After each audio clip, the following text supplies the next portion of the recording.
तो ठीक है, यहाँ पर आप देखिए आज की क्लास यहाँ पर हम शुरू करते हैं।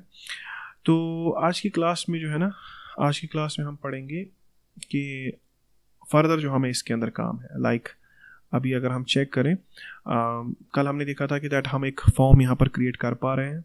ठीक, फॉर्म क्रिएशन के बाद आपको पता है कि दैट ये बटन तब तक काम नहीं करेगा जब तक ना कि आप यहाँ पर डेटा लिखो। लेकिन अभी ये कैसे जा रहा है आगे, बिकॉज मैंने इसको एक जगह पे वो ट्रू करके रखा है ना, एक जगह पर मैंने फंक्शन में इसको लिखा है डायरेक्टली ट्रू, जबकि वहाँ पर होना चाहिए था कांस्टेंट सर्विस, है ना। तो जब सर्विस यानी कि जब इस एपीआई कॉल से ट्रू आएगा तब जाके तुम सेट फॉर्म डेटा को फॉल्स करना एंड फिर करना set show upload form true. But the thing is that कि अभी मैं टेस्टिंग कर रहा हूँ तो मैंने डायरेक्टली यहाँ पे ट्रू लिखा हुआ है। एंड इसकी वजह से मैं क्या करता हूँ कि दैट अगर मैं सेव एंड कंटिन्यू पे कॉल करूँ, अगर एपीआई फेल भी हो जाता स्टिल ये मुझे किस पेज पे ले जाता है, इस पेज पे। बिकॉज मुझे अभी इस पेज की एक तो CSS लिखनी है और मुझे इस पेज के ऊपर मान लो ये जो अपलोड सर्विस पिक है ये तो फिलहाल काम कर रहा है। आपको पता है कि दैट हमने कल यहाँ से एक अपलोड पिक्चर भी की थी। तो अपलोड पिक्चर करने के लिए मैंने एक लेबल बनाया और लेबल को मैंने रखा एक HTML4 टैग। ठीक है, तो HTML4 टैग से मैं उसको डायरेक्टली लिंक किसके साथ कर रहा हूँ, इनपुट के साथ, बट खुद इनपुट को मैंने डिस्प्ले नन कर दिया है। इस तरह से जो बटन है बाद में जो सेव चेंजेस बटन है, दिस सेव चेंजेस बटन पे मैं set show format set show upload form को फॉल्स कर रहा हूँ। कल हमें एक जगह पे गलत हुआ था, मैं लिखा था शो फॉर्म ट्रू, है ना। It's a set show form because set एक फंक्शन है। ये तो काम सारा कर रहा है, but the thing is that कि मैं थोड़ा सा कुछ यहाँ पे डिफरेंट चाहता हूँ। ठीक है, मुझे यहाँ पर कुछ डिफरेंट चाहिए। तो क्या डिफरेंट चाहिए मुझे वो आप देखिए। ठीक है, there is a thing called as the file reader. मतलब एक चीज़ होती है, मतलब जावास्क्रिप्ट के अंदर उसको बोलते हैं फाइल रीडर। क्या बोलते हैं, फाइल रीडर। तो मैं चाहता हूँ कि ये फाइल्स रीड हो, यानी कि जो इमेज में यहाँ पर ला रहा हूँ ना, इस पर क्लिक करके जो मैं इमेज यहाँ पे ला रहा हूँ, मैं चाहता हूँ कि पहले वो रीड हो और मुझे वो यहाँ पर डिस्प्ले हो। ठीक है, डायरेक्टली। ओके, तो मैं एक इमेज टैग बनाता हूँ। लाइक आप ऐसे करें, मैं यहाँ पर एक इमेज टैग बनाता हूँ। मान लो बिल्कुल इस बटन से पहले, मान लो, ठीक है, इस बटन से पहले मैं एक इमेज टैग बनाता हूँ। ठीक है, तो ठीक है, इमेज टैग तो बन गया, लेकिन इस इमेज टैग में आप कौन सी इमेज डिस्प्ले करोगे, क्योंकि अभी तो इमेज अपलोड हुई नहीं होगी, है ना। तो इसका सोर्स देखो क्या होगा, इसका सोर्स मैं दूंगा इसको इमेज। क्या ये चलेगा? नहीं, ये नहीं चलेगा। मैं इस इमेज की बात कर रहा हूँ, दिस इमेज। तो मतलब ये एक वेरिएबल है यहाँ पर। ठीक है, एक वेरिएबल। तो लाइकली मैं इसको किस में रखूँगा, मैं इसको कर्ली ब्रेस में रखूँगा। अब मैंने इमेज का सोर्स तो दे दिया, मैंने इमेज का सोर्स दे दिया और इसका अल्टरनेट टेक्स्ट में लिखता हूँ कि दैट नो इमेज। ठीक है, अब अगर देखें क्या यहाँ पर कोई ऐसा आ गया, देखो नो इमेज नाम से एक पिक आ गई।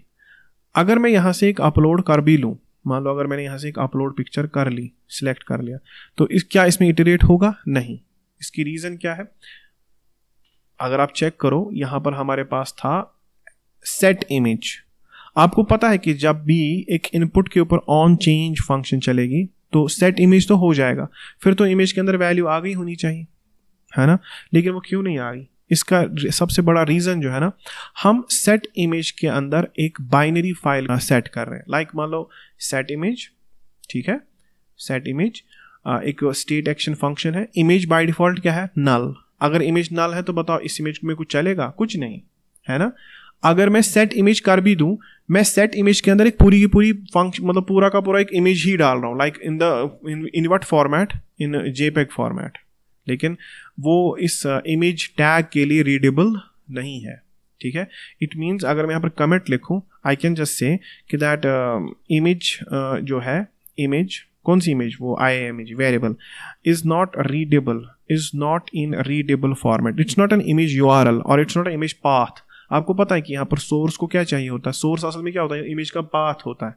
आप तो इसको पूरी की पूरी इमेज दे रहे हो, नहीं, हमें बस या तो इसका पाथ चाहिए। इमेज टैग जो है ना, वो या तो पाथ को रीड करता है या तो वो बेस 64 URL को रीड करता है। किसको?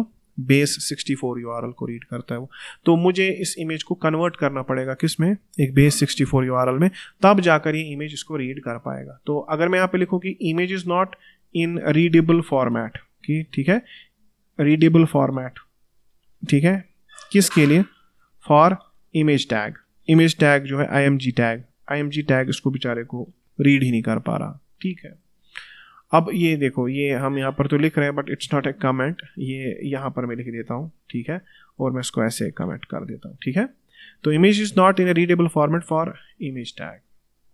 तो अब इसके लिए क्या करते हैं हम, देखो मैंने पहले ही कहा आपको कि इसके लिए हम एक मतलब यहाँ पर फंक्शन बनाएंगे, उसका नाम होगा हैंडल इमेज। क्या होगा? Handle image. सही है ना? Handle image. हैंडल इमेज एक फंक्शन होगा, मान लो एक फंक्शन, और ये हैंडल इमेज फंक्शन मैं यहाँ पे कॉल करूँगा। ठीक है, यानी कि ऑन चेंज पर तो मैंने लिखा था ना वैसे ई सेट इमेज, तो मैं अब ऐसा क्यों कर रहा हूँ कि that why I am writing this a different function here. मैं क्यों नहीं डायरेक्टली सेट इमेज कर रहा हूँ, मैं क्यों यहाँ पे लिखूंगा हैंडल इमेज, बिकॉज मुझे और भी इसके साथ कुछ लॉजिक जो है ना ऐड करना है। तो मैंने जस्ट ऐसे लिखा ऑन चेंज, ठीक है, हैंडल इमेज, और उसके अंदर एक पैरामीटर डाल दिया मैंने ई। सही है ना? अब it means the handle image is taking this parameter E, okay, and वो इस पैरामीटर पर क्या करेगी? देखो फर्स्ट ऑफ ऑल तो हमें फाइल चाहिए, बताओ वो फाइल क्या है? वो फाइल होगी भाई ई डॉट, ठीक है, टारगेट, ठीक है, ई डॉट टारगेट डॉट, ठीक है, और होगा फाइल्स, और फाइल्स में होगा पहली फाइल तो हमको मिल गई है ना। अगर मैं अभी यहाँ पे कर दूं सेट इमेज के अंदर फाइल, तो वो तो वही बात होगी जो हम इससे पहले कर रहे थे, है ना। लेकिन मुझे वो नहीं करना, मुझे पहले फाइल को रीड कराना है। तो अगर आप देखोगे मैं ऐसे लिखूंगा कॉन्स्टेंट रीडर, ठीक है, is equal to new file reader. क्या लिखते हैं वैसे? New file reader. देखो भाई यहाँ पर एक फाइल रीडर नाम की एक चीज़ होती है, तो मैंने इसको इनिशिएट कर दिया। तो जिस तरह से फॉर्म डेटा होता है, आप चेक करो, जिस तरह से फॉर्म डेटा है, form data is equal to new form data, है ना। तो जैसे मैंने इसको कॉल किया था, फिर आपको पता है कि दैट इस फॉर्म डेटा के अंदर एक मेथड था अपेंड। इसी तरह से इस रीडर के अंदर भी बहुत सारे मेथड्स होंगे, ठीक है। तो अगर मैं ऐसे लिखूं रीडर, ठीक है, डॉट रीड, देखो रीडर डॉट रीड, इसमें बहुत सारे मेथड आ जाते हैं। जैसे एक मेथड आता है इसमें reader dot read as data URL, ठीक है। तो मैं इसको बोलता हूँ reader dot read as data URL. तुम रीड करो, लेकिन रीड कैसे करो? एक डेटा यूआरएल की तरह। किसको? फाइल को, ठीक है।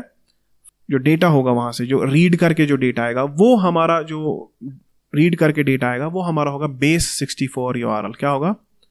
Base 64 URL. तो वो बेस 64 यूआरएल हम किसको दे देंगे? सेट इमेज को।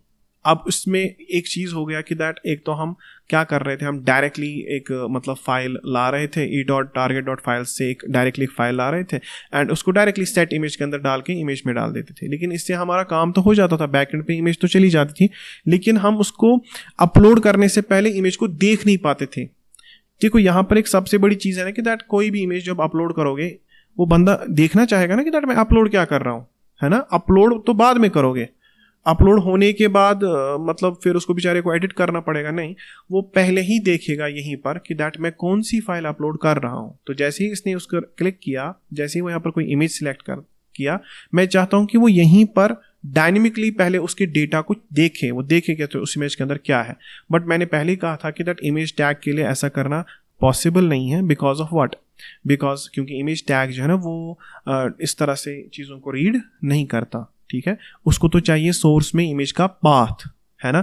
लेकिन जबकि हम उसको पूरी की पूरी इमेज दे रहे थे, सीधा इमेज का फाइल दे रहे थे, इसीलिए पहले मैंने उस फाइल को रीड करवाया। किससे? अब इसमें क्या होता है कि अब इसमें होता है रीडर डॉट रेडी स्टेट। क्या होता है? चलो रीड हो गया, ठीक है ना। अब इसमें एक चीज होती है कॉल्ड एज रीडर, ठीक है, डॉट रेडी स्टेट। क्या होता है? Ready state. देखो ready state, reader dot ready state. अब ये क्या है कि इट्स अन सिंक्रोनस ऑपरेशन। देखो ये जब तक फाइल को रीड करेगा नहीं तब तक रेडी स्टेट तो क्या होगी? वो फॉल्स होगी, है ना। अब ये जो रीडर डॉट रेडी स्टेट है ना, ये देखो ये वहीं से बोल रहा है कि that reader dot ready state जो है इधर it can be 0, it can be 1 और इट कैन बी 2, है ना। तो ठीक है, अगर मैं इसको ऐसे लिखूं reader dot ready state is equal to 2 मान लो, ठीक है। रीडर डॉट रेडी स्टेट अगर क्या होगी? 2। एक तरह से कंडीशन हो गई, है ना, कि अगर रीडर की रेडी स्टेट 2 होगी तो तुम कुछ कर लेना, ठीक है। तो तुम क्या करो? तुम कुछ कर लेना। तो ये एक इफ कंडीशन में बनाऊंगा यहाँ पर। तो if reader dot ready state is equal to 2 तो तुम कुछ कर लेना, ओके। तो अगर मैं ऐसे इफ कंडीशन एक बनाऊं, if reader dot ready state is equal to 2। अब आपको पता है ना कि दैट रीडर स्टेट के कितने वैल्यूज हो सकते हैं? इसके रीडर रेडी स्टेट के 3 वैल्यूज हो सकते हैं, 0, 2 एंड 1। 0 का मतलब है कि ये रीड नहीं कर पाया, 1 का मतलब है कि that it is going on, it's pending, and 2 का मतलब है कि दैट ये रीड कर चुका है। आप समझ गए? तो इसके 3 ही वैल्यूज होते हैं रेडी स्टेट के। तो ये इट्स अ प्योर जावास्क्रिप्ट, हाँ, you are using pure JavaScript to read image file, okay, and then हमें उस चीज का रिजल्ट फिर शो करना है किसमें, सेट इमेज के अंदर। तो if reader dot ready state is equal to 2, यहां पर मैं लिखूंगा तब तुम जाके क्या कर देना, तुम सेट इमेज कर देना और रीडर डॉट रिजल्ट डाल देना उसके अंदर, रीडर डॉट रिजल्ट। देखो भाई है यहाँ पर एक रिजल्ट नाम की चीज, तो रीडर डॉट रिजल्ट उसके अंदर डाल देना, ठीक है। तो ये एक फंक्शन बन गया। आप देखो मैंने हैंडल इमेज फंक्शन एक पूरा का पूरा इसके अंदर एक पूरा बहुत सारी चीजें लिखी मैं, ये मैं यहाँ पे नहीं कर पाता यहाँ पर, लेकिन थोड़ा क्लमजी कोड दिखने में अजीब दिखता है यहाँ पर। तो इसीलिए मैंने क्या किया, ऑन चेंज पर एक फंक्शन बना दी हैंडल इमेज फंक्शन के अंदर पहले मैंने फाइल को लिया, रीडर की एक इंस्टेंस इनिशिएट कर दी, उसके बाद रीडर को बोला कि तुम डेटा यूआरएल की तरह किसको पढ़ो, फाइल को। अगर रीडर की रेडी स्टेट 2 होगी तो तुम सेट इमेज कर देना रीडर का रिजल्ट जो होगा, है ना, ठीक है। अब देखते हैं कि क्या ये हमारा काम करेगा। देखो कोई प्रॉब्लम नहीं है इसके अंदर, मैं इसको रिलोड कर दूं, हाँ रिलोड करेंगे तो हम इस पेज पे पहुंच जाएंगे, है ना। तो ठीक है, मैं यहाँ पर जाता हूँ, फिर से ज़रा चेक करते हैं। अगर मैं यहाँ पर कोई भी इमेज सिलेक्ट कर लूँ तो मुझे वो यहाँ पर आ जानी चाहिए थी, तो ये नहीं आई। देयर इज समथिंग प्रॉब्लम, इधर it is reading the file और हमने कुछ गड़बड़ कर दी हम कहीं पर। So it means we have to do some changes. हाँ, ये जो हम करते हैं ना, रीडर को जब मैंने रीड कर दिया है ना, उसके बाद हमें क्या लिखना है, रीडर डॉट ऑन लोड, है ना, फिर उसके अंदर हमें ये सब करना है। तो एक स्टेप हम भूल गए थे इसमें, ठीक है, this reader dot on load, okay. तो रीडर डॉट ऑन लोड हमें करना है, वो एक फंक्शन होती है, उस फंक्शन के अंदर हम इसको बोलते हैं कि देखो अगर रीडर की रेडी स्टेट 2 होगी तो तुम सेट इमेज को कर देना रीडर डॉट रिजल्ट। तो ठीक है, इसको सेव करते हैं, आप इसको एक बार नजर दे दो, ये है सही, तो इसको चेक कर लेता हूँ, ठीक है। तो मान लो यहाँ पर मेरी ये वाली इमेज है, मैंने इसको सिलेक्ट किया, अच्छा लग गया, ठीक है। तो इमेज डिस्प्ले हो गई, ठीक है। अब जो ये इमेज डिस्प्ले हो गई, now this is this image tag, इतना बड़ा इमेज तो मुझे चाहिए नहीं, है ना। तो ठीक है, विड्थ हम इसकी विड्थ कंटेन कर देते हैं लाइक 400 पिक्सल, ठीक है, 400 डायरेक्टली 400। तो सही है, मैंने सेव कर दिया। अब देखो इमेज रीड हो गई। इसका मतलब ऐसा हो गया कि दैट इन केस आप यहाँ पर कोई इमेज मान लो ऐसे, जैसे ही इमेज सिलेक्ट करते हो तो यहाँ पर वो इमेज आपको डिस्प्ले हो जाए। अभी अपलोड हुआ नहीं है ना, अभी अपलोड हुआ नहीं। और मैं इसको बोलूँगा कि देखो जब तक ये होगा नहीं तब तक तुम वो क्रिएट सर्विस भी नहीं करोगे, है ना।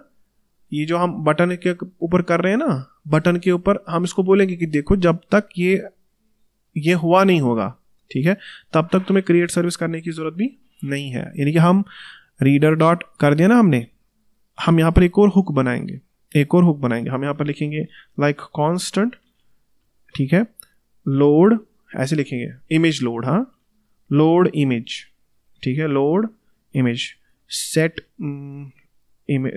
लोड इमेज, ऐसे लिखा मैंने एक हुक, ओके।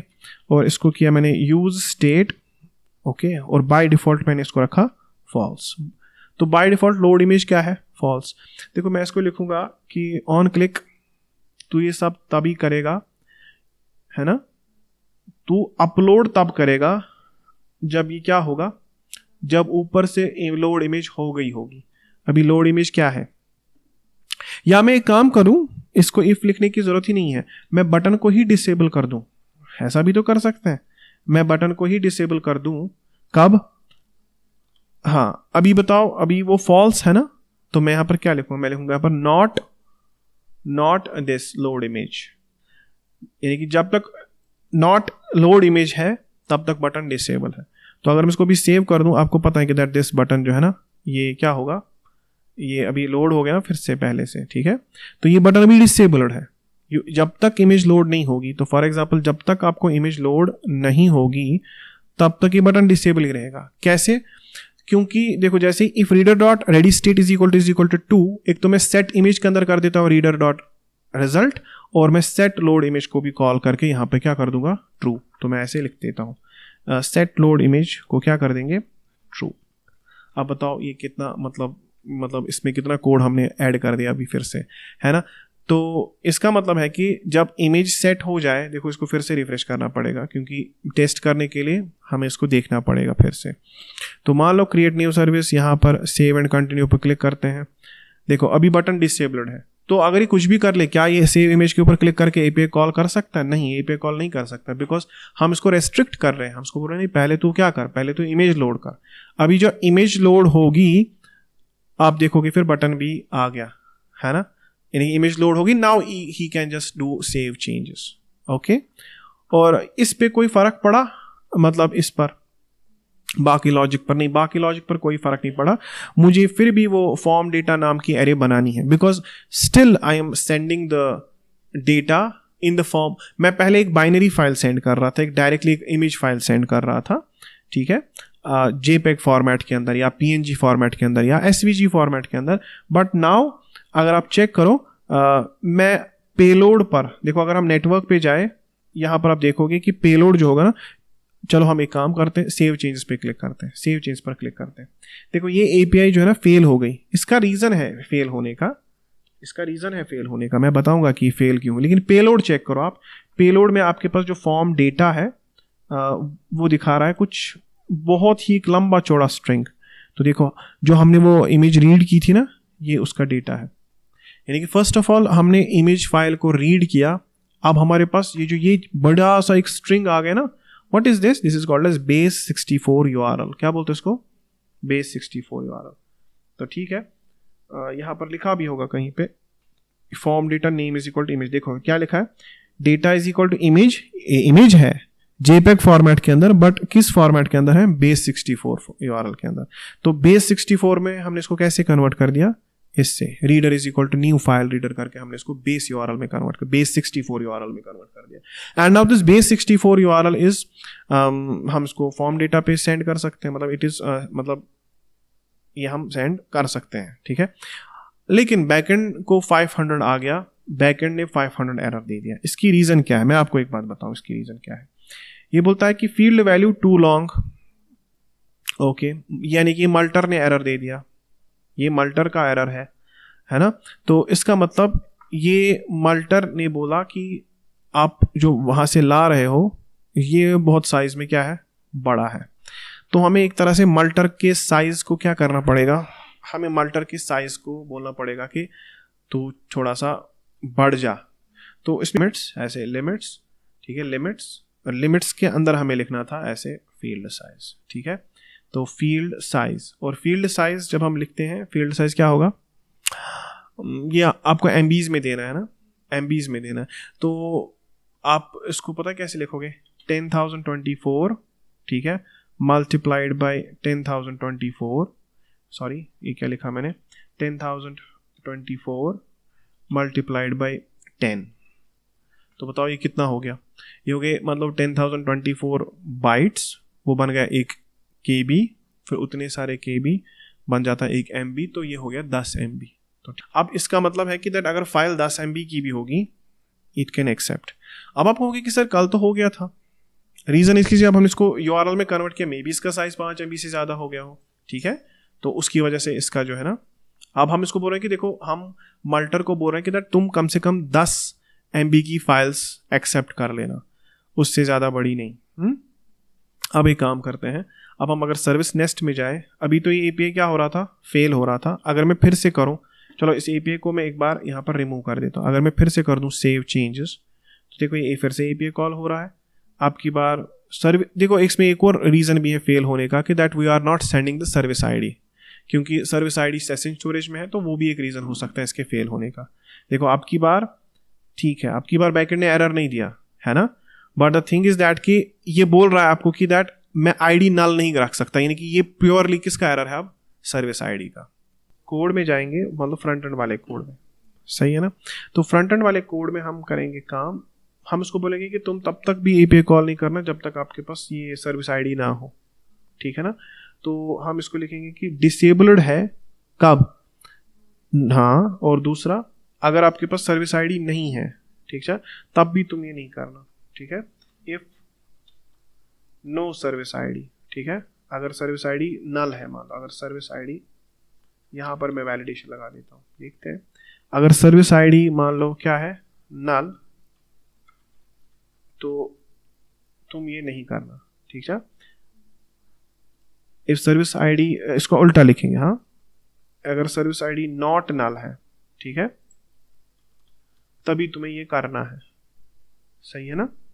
तो ये पूरा का पूरा कोड ही मैं इसके अंदर लिख देता हूं, सही है ना। देखो अगर सर्विस आईडी नॉट नल है तभी तुम्हें ये सब करना है, लेकिन अगर नल है तो ये नहीं करना, ठीक है, ओके। तो फॉर एग्जांपल अगर मैं ऐसा करूं, अभी सेव चेंजेस पर क्लिक कर रहा हूं, देखो कोई एपीआई कॉल नहीं हो रही, बटन डिसेबल तो नहीं है, बटन डिसेबल्ड नहीं है, क्योंकि वो एक कंडीशन तो हो गई ना, वो एक कंडीशन तो अभी है, लोड इमेज हो चुका है, तो लोड इमेज तो हो चुका है, लेकिन अभी जो है ना, अभी एपीआई कॉल इसलिए नहीं हो रहा बिकॉज ये जो है सर्विस आईडी नहीं है, तो हमने यहीं पे इसको रोक दिया एक तरह से, इससे हमारा बैकएंड भी क्रैश नहीं होगा। तो जब आपका यहाँ पर सेशन स्टोरेज में, फॉर एग्जांपल जब आपका एप्लीकेशन में सेशन स्टोरेज में जब आपके पास क्या होगा, सर्विस आईडी होगा, उस वक्त ये एपीआई कॉल होगी, एंड जब सर्विस आईडी होगा तो बैकएंड भी आपको मतलब एरर नहीं देगा। एंड हाँ, मोस्ट प्रोबेबली जब आप इस बैकएंड को रीस्टार्ट करोगे ना एक बार, तो ये वैसे भी हमने वहां पर भी वैलिडेशन लगा दी है, तो यही असल में रीजन होता है कि दैट वैलिडेशन दोनों साइड से होनी चाहिए, कि देखो अगर सर्विस आईडी नल है तो तुम ये कर लेना, है ना। तो हमने बैकएंड पे भी वैलिडेशन लगाया है, तो अगर हम आगे फ्रंट एंड से वो वैलिडेशन नहीं लगाते, मैंने दोनों जगह पर वैलिडेशन लगाई, लेकिन इन केस अगर फ्रंट एंड वाली वैलिडेशन को हम साइड में रखें तो कम से कम ये काम करनी चाहिए, दोनों वैलिडेशंस काम करेंगे, ओके। इसको टेस्ट करते हैं प्रॉपरली, ठीक है, प्रॉपरली टेस्ट करते हैं। तो प्रॉपर टेस्ट के लिए सबसे पहले I have this create new, है ना, कोई एपीआई कॉल नहीं हुआ, ठीक है, कि पिज़्ज़ा डिलीवरी, ठीक है, यहाँ पर कुछ लिख दिया, कैटेगरी में कुछ 30 मिनट्स श्रीनगर, ओके, यहाँ पर कुछ लगा दिया 45, डिस्काउंट लगा दिया 1% का। Now I can do save and continue, देखो सेव एंड कंटिन्यू किया तो it's showing created successfully. Now because the button is still disabled, क्योंकि लॉजिक सही से काम कर रहा है, back button is also disabled, ये कहीं जा ही नहीं सकता, तो इसको मतलब यहाँ पर इसको क्या करनी है, एक image upload. Now image upload करेंगे, बताओ क्या होगा, बिकॉज हमने वहाँ पर वो लगा के रखा है कि दैट आप फाइल को रीड करोगे एज अ, है ना, डेटा URL, तो ये फाइल को रीड करेगा और वो इमेज टैग में शो होगी, आ गई, बटन एक्टिवेट हो गया, है ना, button activate, now I can send the request, but at the same time हमें ये भी तो देखना है कि क्या सेशन स्टोरेज में आईडी है, यस सेशन स्टोरेज में आईडी है, तो ये सेव चेंजेस अगर मैं करूंगा तो नेटवर्क पे कॉल होना चाहिए, देखो हो गई ना, कॉल हो गई, कॉल हो रही है, रिजेक्ट नहीं हुई, अभी पेंडिंग दिखा रहा है, ठीक है, सही है, बाद में हमें ये कहाँ पे ले गया, इस वाले पेज पे, तो आप देखो अभी सर्विस कॉस्ट 45 रुपीज़, डाडा region Srinagar, time of completion 30 minute, इसका मतलब it is working correctly and working like it was intended, जैसे हमने इसको बनाया। एंड अभी देखो बैकएंड जो है, बैकएंड को भी कोई भी एरर नहीं आया, बिकॉज हमने दोनों साइड से क्या लगा दी है, वैलिडेशंस, सही है ना, आया समझ। तो ठीक है, इसको समझ लो आप अच्छे से। नाउ हम अब इसकी CSS लिखेंगे, बिकॉज हमें किसकी CSS लिखनी है अब, ये तो यहाँ तो लिखी हमने, अब हमें सेव एंड कंटिन्यू करके इसका लिखना है CSS, ओके। तो आज फिलहाल हमारा जो ये था टॉपिक जो था वो था इस फाइल रीडर के ऊपर। आज की क्लास यहीं पे क्लोज करते हैं।